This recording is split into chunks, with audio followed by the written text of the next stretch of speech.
लखनऊ से ये बड़ी खबर सामने आ रही है। पार्टी मुख्यालय में कल होगी बसपा की बड़ी बैठक। बड़ी खबर आपको बता रहे हैं लखनऊ से, ये बड़ी खबर, बसपा की बैठक कल लखनऊ पार्टी मुख्यालय में कल होगी बसपा की बड़ी बैठक। निकाय चुनाव को लेकर बसपा सुप्रीमो देंगी मंत्र।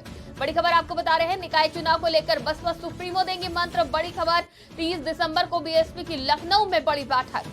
लखनऊ कार्यालय पर बीएसपी की होगी अहम बैठक। कोऑर्डिनेटर और जिलाध्यक्ष मीटिंग में बुलाए गए।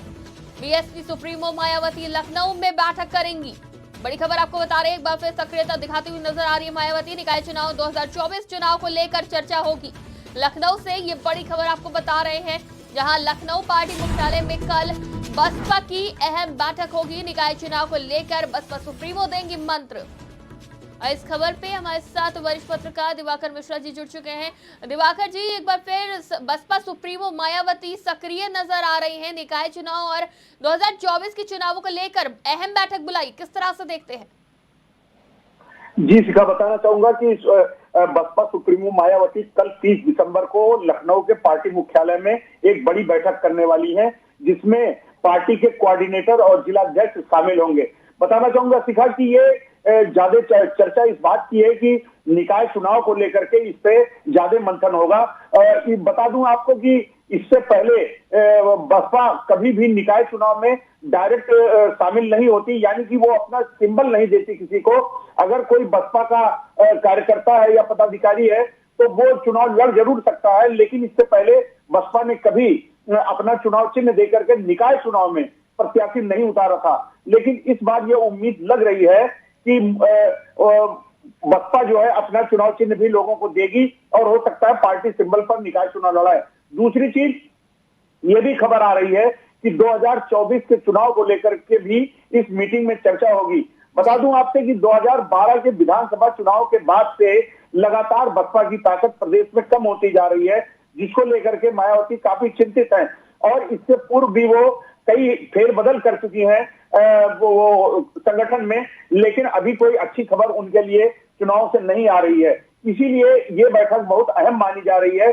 और क्योंकि निकाय चुनाव की चर्चा इस समय ज्यादा है, इसलिए हो सकता है कि इससे निकाय चुनाव पे कुछ बहुजन समाज पार्टी बड़ा निर्णय ले। जी शिखा। जी दिवाकर जी, विधानसभा चुनाव के वक्त देखा गया था कि जब हार हुई है सपा और बसपा दोनों की, तो दोनों ने एक दूसरे पर आरोप लगाए थे।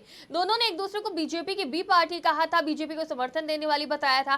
तो इस बार जब एक बार फिर सक्रियता दिखाती हुई नजर आ रही है मायावती, तो क्या लगता है किसको नुकसान होगा मायावती के सक्रिय होने से? देखिए शिखा, जब चुनाव में हार जीत होती है तो राजनीतिक आरोप प्रत्यारोप तो लगते ही रहते हैं, लेकिन देखने वाली बात यह होगी कि बसपा के जो कोर वोट बैंक हैं, वो जो कोर वोटर इनका जो है दलित समाज है, वो भी इनसे धीरे धीरे छिटकता जा रहा है, जिसके नाते मायावती ज्यादा चिंतित है। और इसी को लेकर के वो ज्यादा सक्रिय भी हुई है कि कम से कम हम अपने कोर वोट बैंक को संभाले रखें। और अगर मायावती मजबूत होती है तो चूंकि उनका कोर वोट बैंक का बड़ा हिस्सा भाजपा की तरफ मुड़ चुका है, तो कहीं ना कहीं इससे बीजेपी को भी नुकसान होगा। और अगर मायावती का जो फार्मूला रहा है कि दलित और मुस्लिम साथ में किसी समाज के किसी अन्य वर्ग को भी जोड़ करके उन्होंने 2007 में, जैसे दलित मुस्लिम और ब्राह्मण के गठजोड़ से 2007 में उन्होंने सरकार बनाई थी, वही फार्मूला वो लेके चलना चाहती हैं।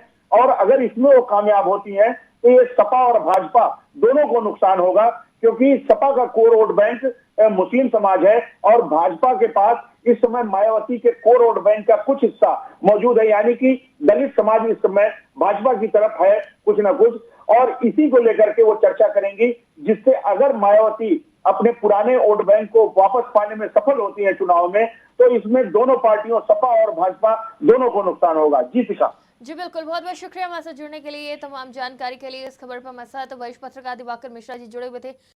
इस वक्त की बड़ी खबर लखनऊ से सामने आ रही है, जहां लखनऊ में पाए गए 2 कोविड पॉजिटिव, एक महिला एक पुरुष कोविड पॉजिटिव। बड़ी खबर आपको बता रहे हैं लखनऊ से, जहां लखनऊ में पाए गए 2 कोरोना पॉजिटिव। बड़ी खबर आपको बता रहे हैं लखनऊ से, एक महिला एक पुरुष कोविड पॉजिटिव पाया गया, जिसके बाद जिले में कोविड मरीजों की संख्या अब 5 हो गई है। बड़ी खबर आपको बता रहे हैं, एक चिन्हट और एक चंदन नगर में मिला है कोविड पॉजिटिव। लखनऊ से ये बड़ी खबर आपको बता रहे हैं, जो कोरोना के मामले लगातार सामने आ रहे हैं। उत्तर प्रदेश के कई जिलों से 1-2 मामले लगातार सामने आ रहे हैं और अब लखनऊ में 2 कोविड पॉजिटिव मिलने के बाद संक्रमितों की संख्या 5 हो गई है। जिले में अब कुल 5 संक्रमित मौजूद हैं। तो वहीं आगरा में भी कोरोना संक्रमित मिला है। ताजमहल देखने आया अर्जेंटीना का पर्यटक कोरोना संक्रमित मिला है और स्वास्थ्य विभाग पर्यटक से कांटेक्ट करने का प्रयास कर रही है।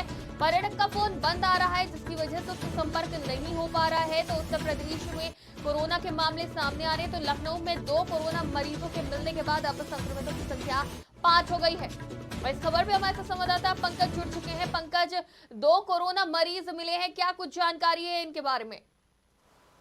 जी शिखा, बिल्कुल बताना चाहूंगा कि लखनऊ की बात करें तो लखनऊ में टोटल कोविड पेशेंटों की संख्या अब 5 हो गई है। यहाँ पे जो है कि 2 और नए कोरोना के पॉजिटिव मरीज मिले हैं, जिसमें से चिन्हट से 1 और चंदन नगर से एक पुरुष और एक महिला कोविड पॉजिटिव पाए गए हैं। यानी कुल मिलाजुलाकर राजधानी लखनऊ में 5 कोविड के पेशेंट इस समय हैं और उनका ट्रीटमेंट चल रहा है। फिलहाल जीनोम सीक्वेंस की भी बात चल रही है कि इनका जीनोम सीक्वेंस करा के और जांच की जाए कि वायरस कौन सा है, कहीं F7 वायरस तो नहीं है। साथ ही साथ स्वास्थ्य विभाग जो है कि इस पर नजर बनाए हुए है और इन सब चीज़ों को लेकर स्वास्थ्य विभाग काफ़ी गंभीर है। खुद डिप्टी सीएम ब्रजेश पाठक जो है वो इन सब चीज़ों को लेकर के एक्टिव मोड में है। और देखा जाए तो पिछले दिनों जिस हिसाब से कोविड को लेकर के मॉक ड्रिल की गई थी और सारी तैयारियों को जांचा गया था, परखा गया था, उन सबों का नतीजा है कि जो भी कोई पेशेंट आ रहा है तुरंत ट्रैक करने के बाद स्वास्थ्य विभाग उनको क्वारंटीन कर रहा है और उनका तत्काल ट्रीटमेंट किया जा रहा है। साथ ही साथ जीनोम सीक्वेंस के लिए भी कार्रवाइयां की जा रही हैं। एक मामला आगरा से आया है, जहां एक अर्जेंटीना का टूरिस्ट आया था आगरा में और उसने अपना चेकअप कराया था, जो पॉजिटिव पाया, जो उससे बार बार कांटेक्ट करने की कोशिश कर रहे हैं, लेकिन उसका मोबाइल अभी बंद जा रहा है, लिहाजा उसका भी पता नहीं चल पा रहा है। ये थोड़ा कहीं ना कहीं चिंता बढ़ाएगा गवर्नमेंट के लिए, क्योंकि वो पर्यटक है और जहां जहां टूरिस्ट प्लेस पे जाएगा वहां काफी संख्या में भीड़ रहती है टूरिस्टों की। तो वहां कहीं ना कहीं अंदेशा है कि अगर जो BF7 होगा तो वो फैलने का खतरा है, लेकिन अभी कंफर्म नहीं हो पाया कि वो टूरिस्ट इस वक्त है कहाँ।